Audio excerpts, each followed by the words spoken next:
Good evening. Let me say that we all, those of us who had any part in planning this, appreciate very much the huge attendance this evening. I think it attests to three things. One, the continuing interest and concern in the Missoula community about civil rights. Secondly, the timeliness of the occasion. And thirdly, the importance of the visitor we have with us this evening. Although we still have much to accomplish in our society, we've come a great distance since the days of legalized racism in the United States. In large measure because of the work and sacrifice of Dr. King, we have today a society more nearly reflective of our deepest values and ideas. However, we also have the responsibility ourselves in this generation to ensure that past accomplishments serve as the foundation for greater effort and success in the future. That is, after all, the heritage we all share from Martin Luther King. This year marks the advent of a state holiday in Montana in recognition of Dr. King's accomplishments and contributions. We have with us tonight one of the sponsors of the legislation establishing the state holiday.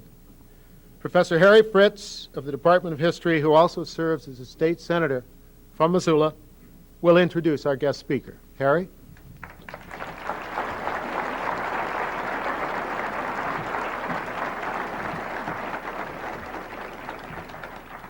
Thank you very much, George, and good evening, all. It's a real pleasure to see so many people out here on what is officially a state holiday, to listen to Julian Bond. It's almost as many people that showed up at the joint hearing of the House and State Administration Committees 1 year ago today to hear the introduction of the Martin Luther King holiday bill. We held that hearing on the third Monday in January. That was no coincidence. And the bill passed surprisingly with very little formal opposition and with the strong support of academic, religious, Native American groups from across the state. And it's a high honor for me to participate this evening in an activity which celebrates Montana's first official observance of Martin Luther King Day.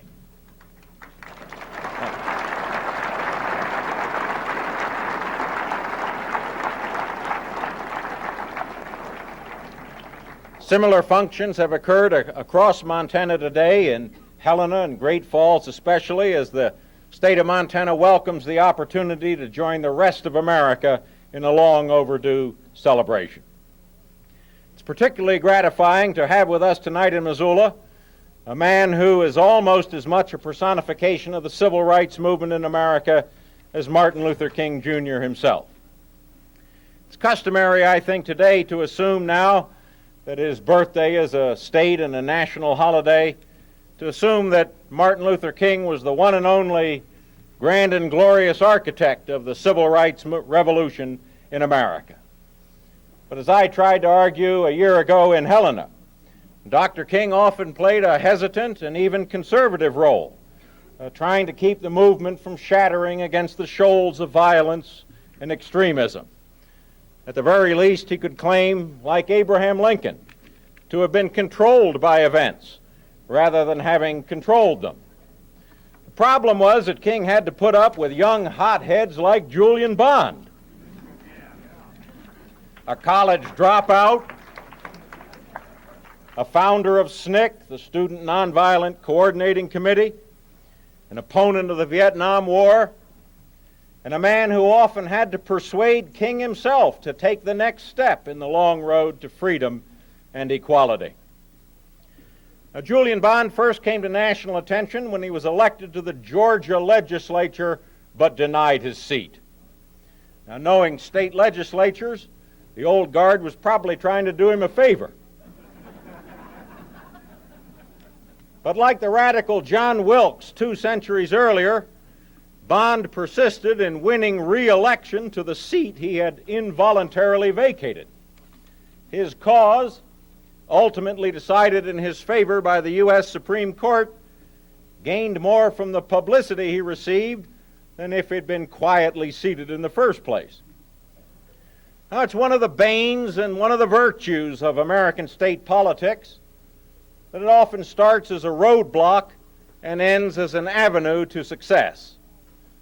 Politics is the art of the possible, not the desirable, and our speaker quickly showed that much was possible, even in Georgia politics. He served for 20 years in both the House and the Senate of Georgia, chaired numerous committees, sponsored some 60 bills that became law, and continued as an eloquent spokesman against racism and discrimination of all varieties. Now, many Americans, particularly of my vintage, remember Julian Bond from his early appearances at Democratic national conventions. In 1968, he led an insurgent but unseated delegation against the powers of Richard Daley's Chicago. I thought at the time that the constitutional age limit should be repealed so that Julian Bond could run as nominated for vice president. And I'd sacrifice my fortune and honor today if he were vice president now.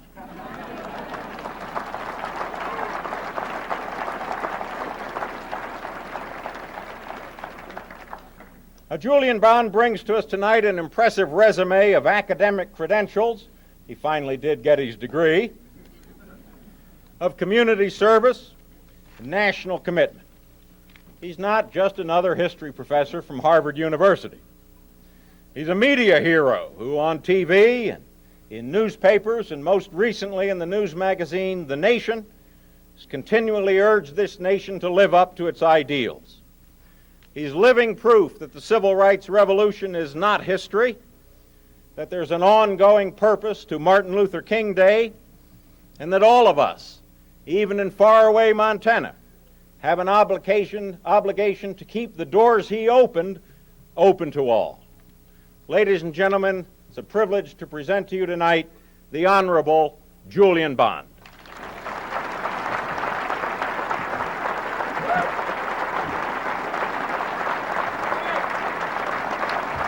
Thank you.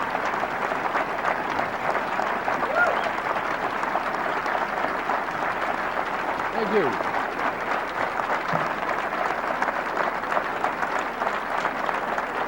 Thank you.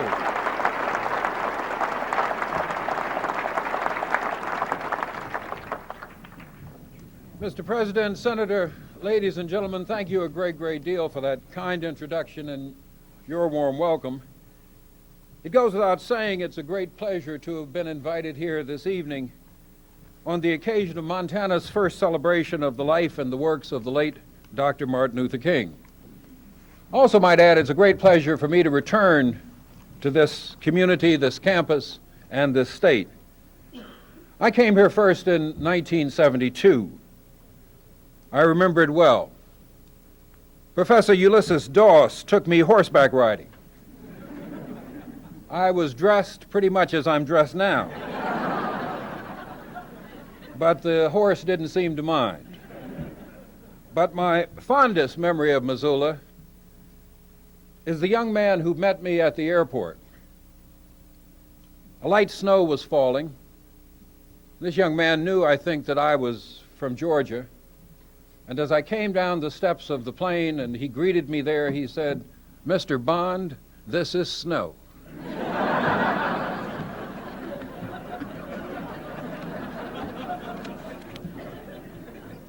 We are now at the beginning of an annual period which runs from the celebration of Dr. King's birthday in January through Black History Month in February.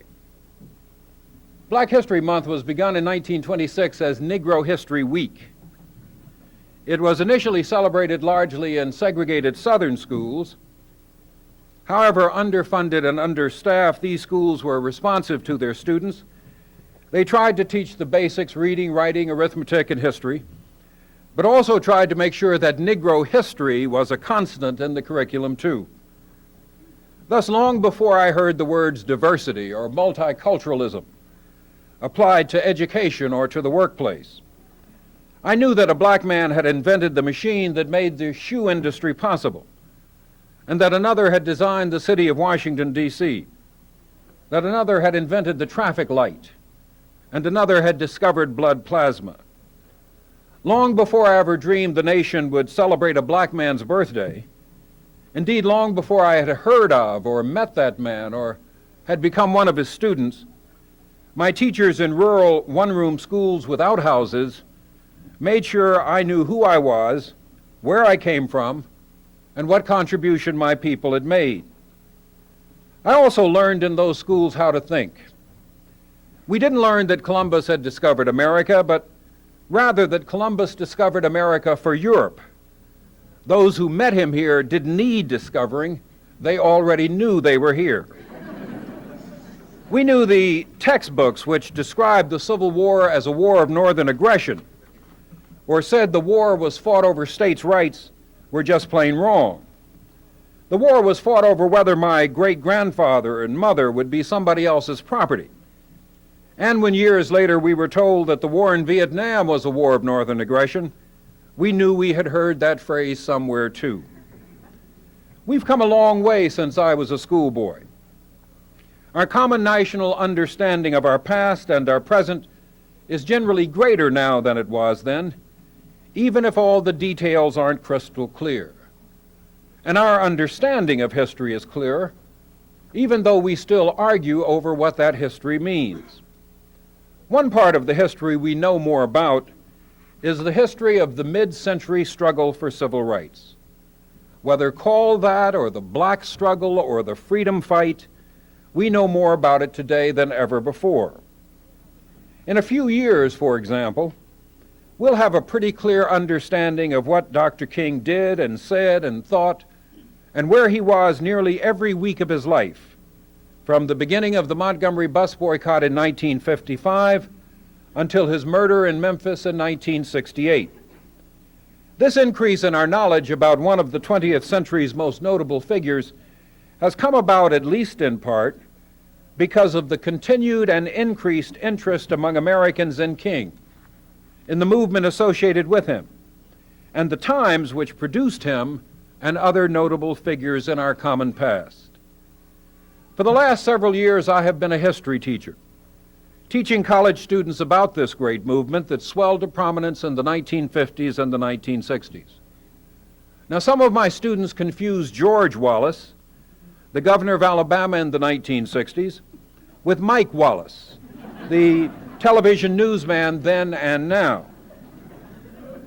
Others confuse the leader of the Montgomery NAACP, E.D. Nixon, with former President Richard Nixon.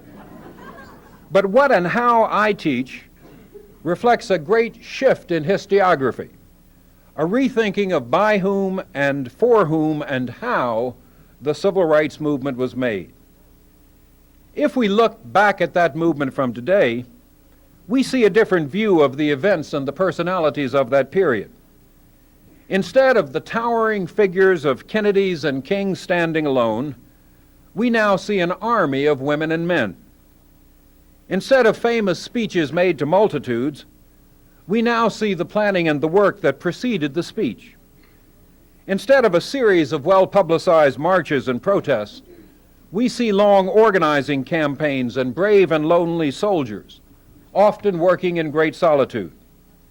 And instead of a sudden upsurge in activism in Montgomery in 1955, we see a long and unceasing history of challenges to white supremacy that began in slavery. Now, when we look back at our times from the 21st century, what will we see? If we look at today, at the 1980s and the early 1990s, through the same lens we used to examine the 1950s and the 1960s, we may well see only the electoral and ideological victories of Ronald Reagan and George Bush. In that narrow view, Ronald Reagan discovered a cultural and electoral backlash against the 1960s and rode it into power. Once in office, he and his successor institutionalized their revolution, discrediting and then weakening the government's efforts to help the poor and the powerless, strengthening the effort to reward the rich and the powerful. But Ronald Reagan and George Bush didn't create the politics that gave them power, however skillful they became at exploiting racial fears and selfishness. Instead, they should be seen as the natural descendants and heirs of 2 centuries of racial politics, modern-day proponents of an ancient series of arguments against equality. More than 35 years ago, for example, some whites in Montgomery used arguments against integrating the buses that were the same as those employed against the Civil Rights Bill of last year. Giving in to black demands would give blacks a special status over white people they did not deserve. Having a court integrate the buses would make blacks wards of the state. Insistence on integration robbed blacks of racial pride. And most importantly, upsetting traditional patterns of white supremacy and black inferiority would alienate whites, destroying an imaginary conception of racial harmony that existed in the segregated world. It isn't hard to recall hearing versions of those arguments on the floor of the United States Senate and in the White House last year. But we don't have to go back to Montgomery 37 years ago. In 1962, a United States Senator from Connecticut named Prescott Bush was ending his Senate service by introducing a Senate bill stronger than the proposals made by President John F. Kennedy. A year later, and 2 weeks after Martin Luther King's famous "I Have a Dream" speech in Washington, his son George Herbert Walker Bush kicked off his first race for public office by opposing Kennedy's Civil Rights Bill. He was emphatically against the section that would force hotels and restaurants to admit blacks, George Bush told Texas newspapers. The new Civil Rights Act was passed to protect 14% of the people, candidate Bush said. I'm worried about the 86%. Recycling arguments against equality comes naturally in a society that has long embraced the ideal but not the diversity, the reality of diversity. If there's been a frightening consistency to the arguments made by opponents of equality, the supporters of justice have been consistent too. For most of this century, the movement for civil rights has followed proposals put forth by W.B. Du Bois in 1905. We must complain, he said then. Yes, plain, blunt complaint, ceaseless agitation, unfailing exposure of dishonesty and wrong. This is the ancient, unerring way to liberty, and we must follow it. Next, he said, we propose to work. These are the things we must try to do. We must press the matter of stopping the curtailment of our political rights. We must vote honestly and effectively. We must push the matter of civil rights. We must organize business cooperation. We must build schoolhouses and increase the interest in education. We must bring Negroes and labor unions into mutual understanding. We must study Negro history. And we must attack crime among us. To do all in our power by word and by deed, to increase the efficiency of our race, the enjoyment of its rights, the performance of its just duties. This is a large program, Dr. Du Bois said. It cannot be realized in a short time, but now is the critical time. Well, even before his time until today, black Americans have generally followed his prescription for action, pursuing civil rights, economic justice, entrance into the mainstream of American life. The years since then saw gains won at lunch counters, at movie theaters, at bus stations, at polling places, and saw the fabric of legal segregation come undone. What had begun as a movement for elemental civil rights is today largely a political and an economic movement. And today black women and men hold office and wield power in numbers we only dreamed of before. But despite impressive increases in the number of black people holding public office, despite our ability to sit and eat and ride and vote and go to school in places that used to bar black faces, in some ways non-white Americans are worse off today than in the years that went before. 4 years ago, after the Democratic and Republican conventions were over, and the final phase of the political campaign had formally begun, both George Bush and Michael Dukakis looked out and saw an America many Americans never see. For these two men, America was a land of happy families and successful suburbs, where every child waves an American flag, where every day is the 4th of July. But there was then and is now a shadow America that many Americans never see. As the 1980s began, the nation chose a president whose terms would hold awful parallels with the end of Reconstruction almost 100 years before. Then and now, a president desperate for power entered into an illicit arrangement, not just with the unreconstructed South, but with the national unreconstructed mentality that believed then, as it does now, that private profit and public arrogance could be pursued at the expense of the people living on the economic edge. The presidential election in 1980 was won by an amiable incompetent whose sole intent was removing the government from every aspect of American life. Go ahead.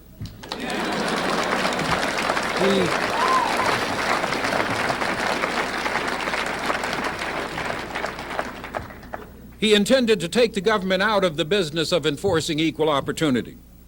He intended to eliminate affirmative action for minorities and for women. He intended to erase the laws and programs written in blood and sweat. In the quarter century since Dr. King was the premier figure in the freedom movement, and an American majority were single-minded in pursuit of human freedom. For those who came to power with him, conflict of interest was a precondition for employment in government. A band of financial and ideological profiteers descended on the nation's capital like a crazed swarm of right-wing locusts, bent on destroying the rules and laws which protect our people from poisoned air and water and from greed. But nowhere was their assault on the rule of law so great as in their attempt to subvert, ignore, defy, and destroy the law that requires an America which is bias-free. They recruited a constituency of the comfortable, the callous, and the smug to form solid ranks against the forgotten. They enforced the national nullification of the needs of the needy, the gratuitous gratification of the gross and the greedy. And they practiced the politics of prevarication, impropriety, pious platitudes, and dare I say it, self-righteous swinishness.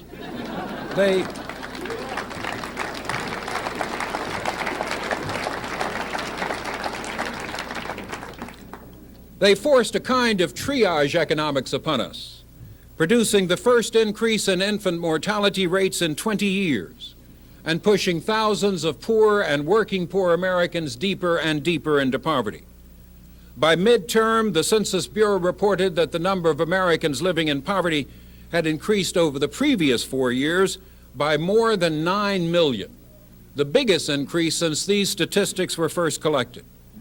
Today, the poorest 2/5 of our population receives a smaller share of the national income, and the richest 2/5 a larger share than at any time since 1947.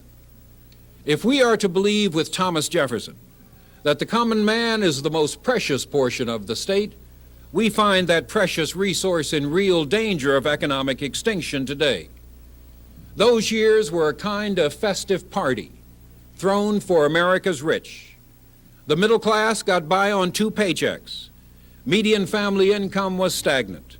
The percentage of young families who owned their own homes went down for the first time since the Depression. Savings and investment were down. More Americans work longer hours at lower pay.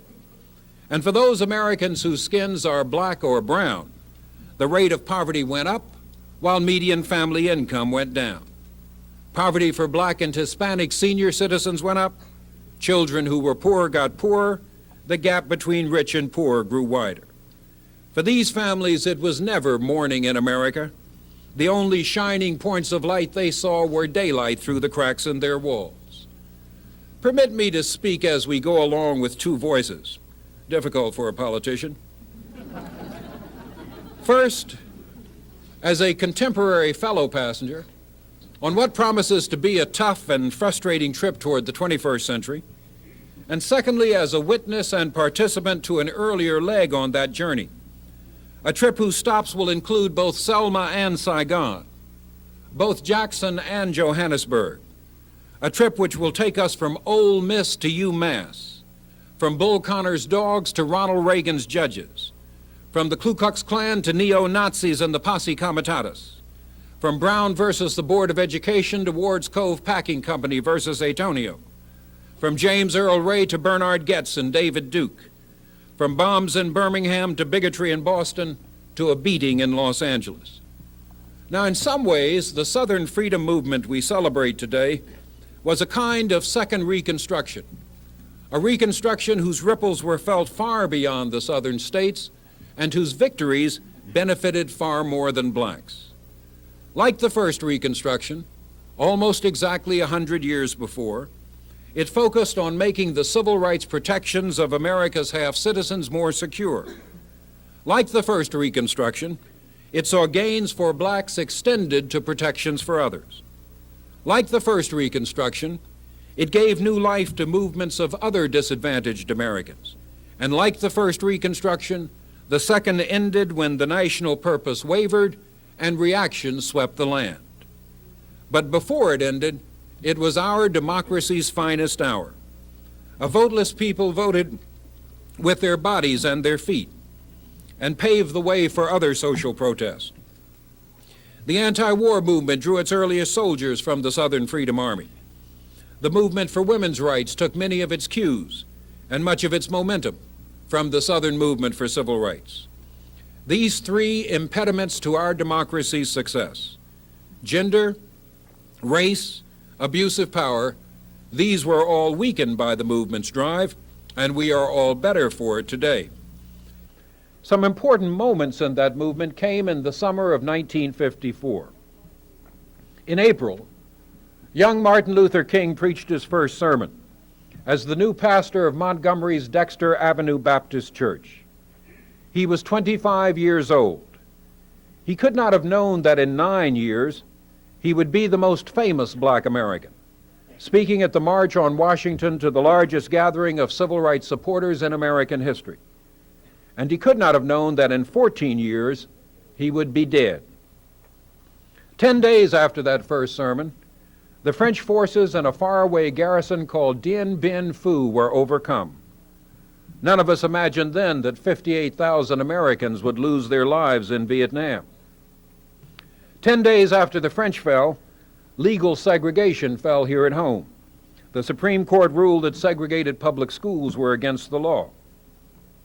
That ruling destroyed segregation's legality, and an army of nonviolent protesters quickly arose to challenge its morality as well. A year and a half after King arrived in Montgomery, another black woman was arrested for refusing to give up her seat on a city bus. Her arrest triggered a year-long bus boycott in Montgomery. It broke the back of segregation in that city, and the inspiration of the movement set nonviolent fires in towns and cities across the South. In 1960, college students adopted the Montgomery technique of nonviolent resistance, and thousands began accepting jail without bail by sitting down to stand up for their rights. The next year, they attacked segregated interstate travel and segregated ballot boxes across the South as well. There were lives lost along the way, but laws were passed, and by 1965, Jim Crow was legally dead. But after the great successes of the 1960s, the movement began to falter in the 1970s and has been in stages of advance and retreat ever since. Today, we see a very different picture, a population largely indifferent to the poverty around them, a people more concerned about trapped whales in Alaska than babies trapped in poverty in Alabama. And today, we see the current threat to civil rights coming not from Southern sheriffs and bombs, but from the national government and the White House itself. President Reagan had never seen a civil rights law he liked. His appointees to the federal courts and the Department of Justice were determined to destroy or disobey every civil rights law they read. They made dangerous, precipitous, and radical shifts toward contravening the Constitution and the law of the land. For the past and present administrations, the Constitution became a document of infinite elasticity, to be stretched and tailored and snipped to fit the passions of the moment. The record is appalling.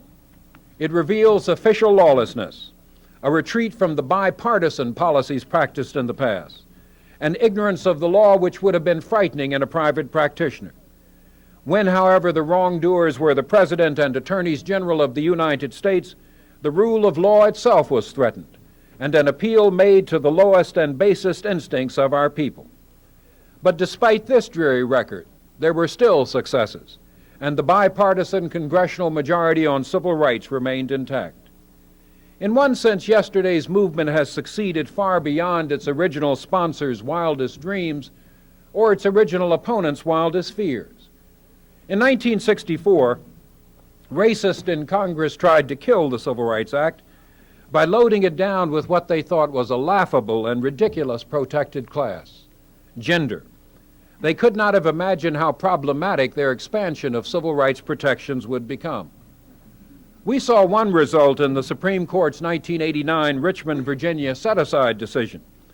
The court set as strict a standard for racism's cures as for racism's causes, a standard sex discrimination has never been required to meet. What cruel irony it would be if women gained a greater measure of protection from the Reagan-Bush court than blacks, when women's woes were once intended to kill civil rights protections for all.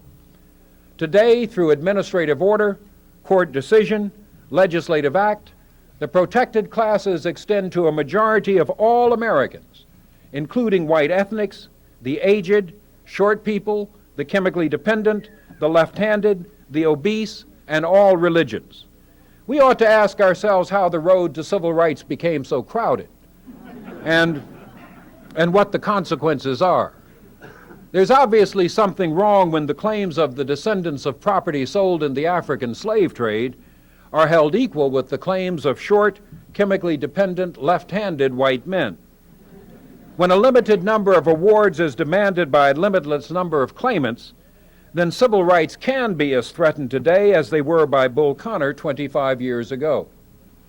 But a second insidious front against racial justice was opened in the 1980s and has gained strength and power ever since.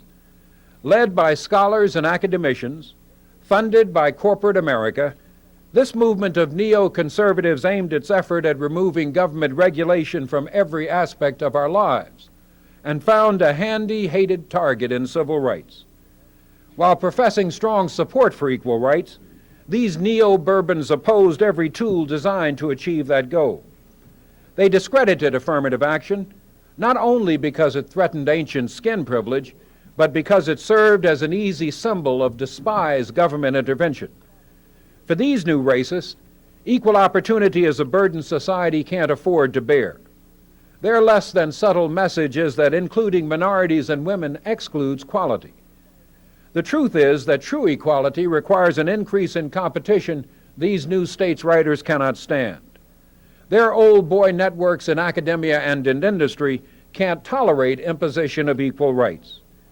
They argue that the civil rights laws of the 1960s eliminated all discrimination, that the playing field is now level, that each contestant stands equal at the starting line, that some contestants have no shoes, that others find their legs gripped by heavy baggage from the past, that an advantaged few begin the race at the finish line, is of no consequence to these champions of the new order. Today's movement suffers not from its imagined excesses, but from the lies and distortions of its opponents.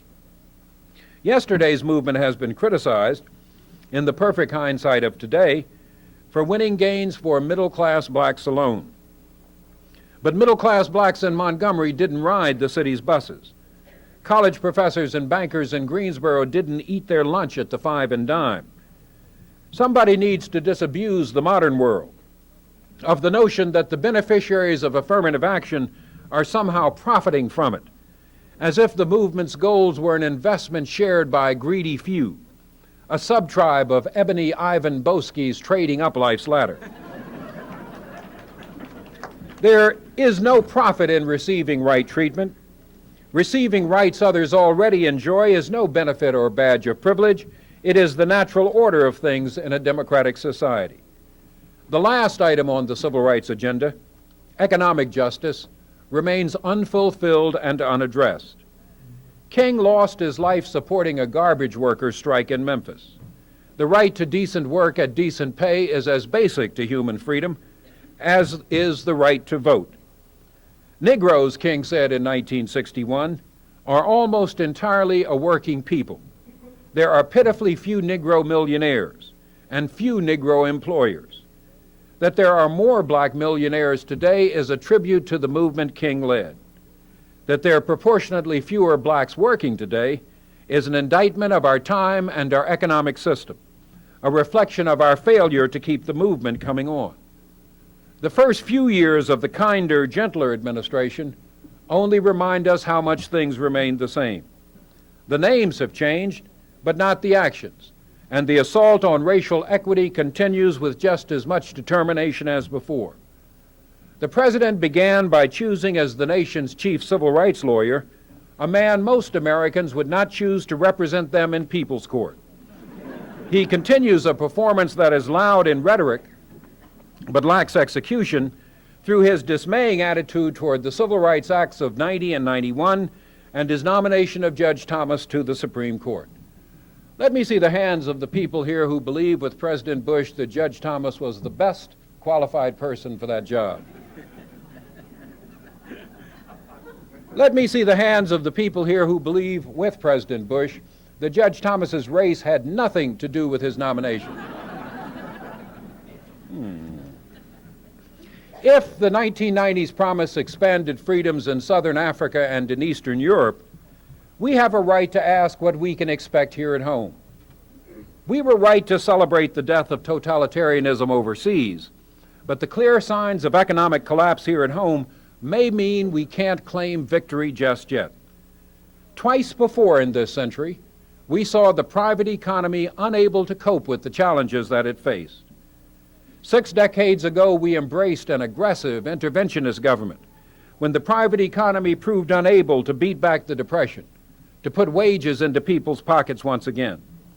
We embraced an activist government again when it became clear that the system had failed to moderate or restrain the privation which afflicted 1 in every 5 Americans just 3 decades ago. Government's efforts worked then.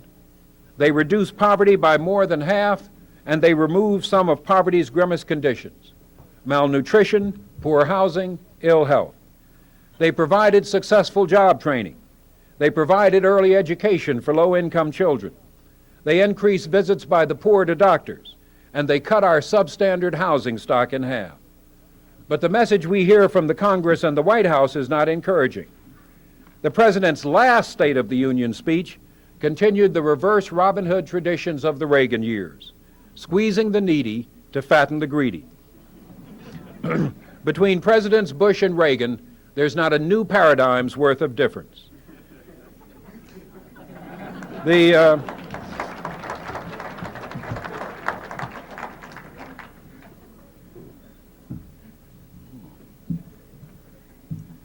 Clear Montana spring water.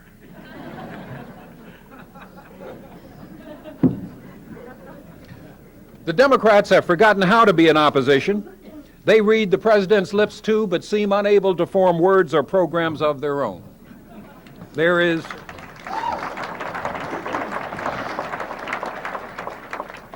no courage on Capitol Hill. Coalitions of the comfortable have replaced the notion that our society could be organized in a kinder and a gentler way. Today, black Americans face conditions as daunting as the fire hoses and billy clubs of 30 years ago. An Urban League report tells us that blacks lost, not gained, ground in the 1980s. And on the streets and sidewalks where black America lives, crime and violence are the rule. These are not drive-by shootings or strangers killing strangers. In most of these deaths, the killer and the victim knew each other. These are friend shooting friend. In life chances, life expectancy, years of education completed, median family income, by all the standards by which life is measured, black Americans see a deep and widening gulf between the American dream and the reality of their lives. For the past decade, an often indifferent and sometimes hostile federal government helped to widen that gap. Court decisions and presidential indifference send a signal to the rest of America, to business, to labor, and to education. For nearly all the last 20 years, the old interracial coalition that championed civil rights at Selma's Bridge and in Congress's halls has been in some retreat. We knew we had lost a champion with the death of Dr. King. We never imagined support for equal rights would die as well. King isn't the only soldier missing from the freedom fight. He was part of an army that numbered tens of thousands. While all valued his leadership, few waited for his direction before an attack on segregation began. In every city where he mounted a campaign, a viable local movement existed long before King brought his leadership to the scene. In countless southern towns, aggressive anti-segregation activity had a history that began in slavery time. Today, we wait for others to sanction our protests, to lead us. Yesterday's movement was a people's movement. It produced leaders of its own. It relied not on the noted but the nameless, not on the famous but the faceless. We look back today on the King years with some nostalgia, for these were the years we were truly able to overcome. Our inability to do so today is conditioned, at least in part, by the way we recall Martin Luther King. For most of us, he is an image seen in grainy black and white television film, pictures taken at the March on Washington 25 years ago, the gifted preacher who had a dream. But King, of course, was much more than that, and the movement much more than Martin Luther King. In some ways, we have become King dependent, summoning his memory as a substitute for action.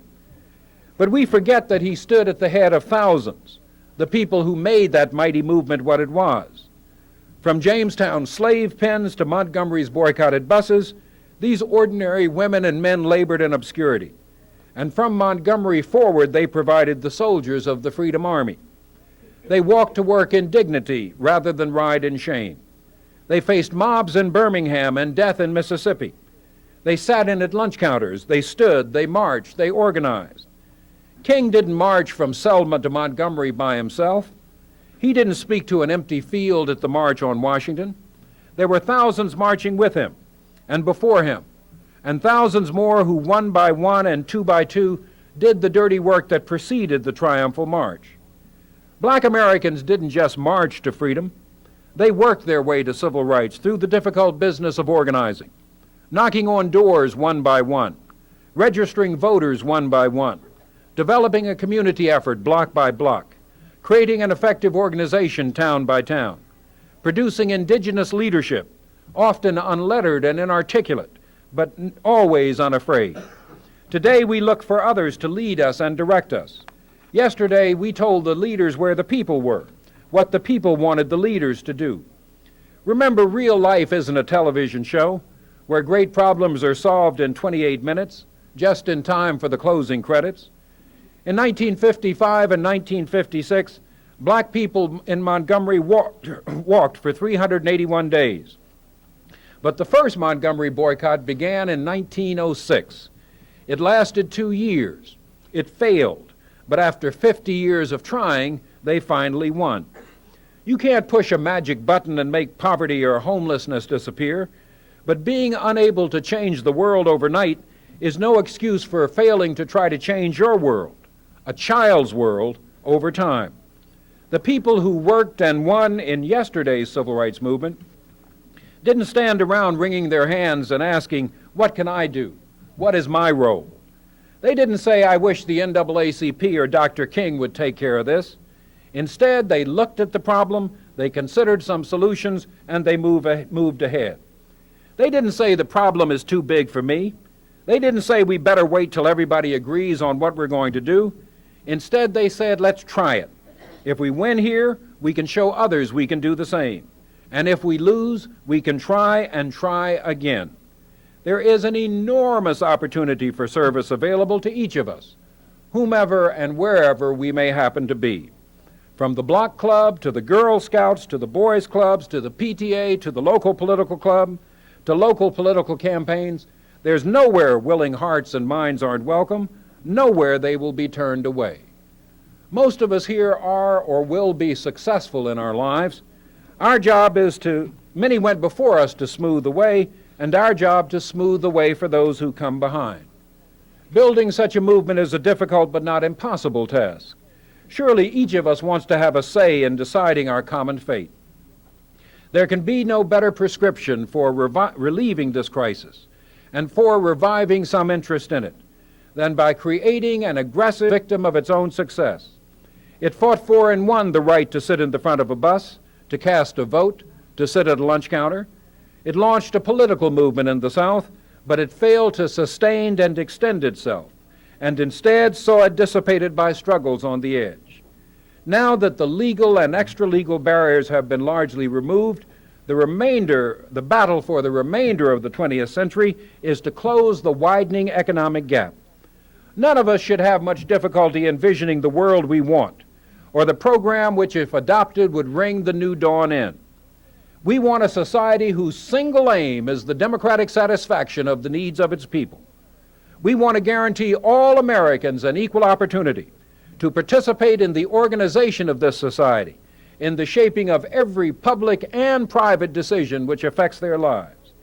We want to guarantee that no one goes without the basic necessities: food, shelter, health care, a healthy environment, personal safety, and adequate income. Instead, go ahead.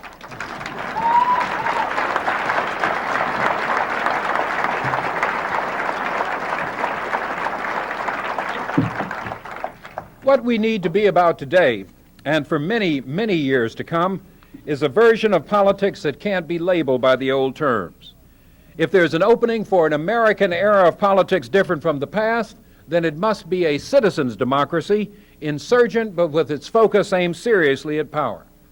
When I speak here of democratic, I do not mean the political party I slavishly belong to, but rather the system of equally distributing wealth and power in an organized society based on the premise that we all have equal ability and equal right to make decisions about our lives and our future.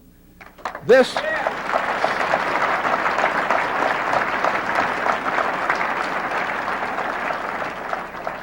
will require the creation of a large cadre of organizers with the strategy, skill, and vision to build a democratic movement in the mainstream, a reassertion of the plain truth that ordinary women and men have the common sense and ability to control their lives.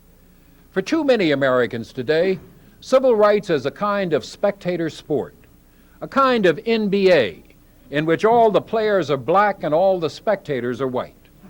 But in this true-to-life game, the players are of every color and condition, the fate of all the fans tied to the points scored on the floor.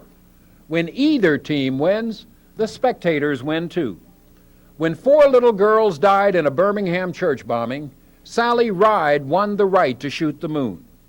Because black young people faced arrest at Southern lunch counters 3 decades ago, the law their bodies wrote now protects older Americans from age discrimination, protects Jews and Muslims and Christians from religious discrimination, protects the disabled from exclusion because of their condition.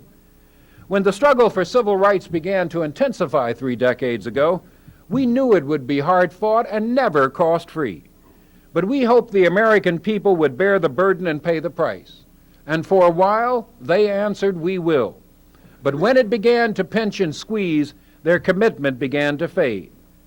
Yesterday's movement and the ferment which preceded it grew from the willingness of ordinary people, housewives, students, a seamstress, teachers, a railroad porter, to seize control of their lives. They didn't wait for mythic, charismatic leaders to organize a march or boycott. They organized themselves. They didn't wait for mass approval. They faced rejection, knowing they were right. Today, we wait for others to certify our politics, to give sanctions to our protests. It took one woman's courage to start a movement in Montgomery, the bravery of 4 young men in Greensboro to set the South on fire. Surely there are men and women, young and old, here tonight who can do the same. If there are hungry minds or hungry bodies starving near these wealthy walls, someone here can feed them. If there are precincts of the powerless poor nearby, someone here can organize them. If America still spends more on guns than butter, someone here can reverse that ancient trend. Now is the time in the 3rd century of our republic to make the promise of the founders come true. One nation with liberty and justice for all. When I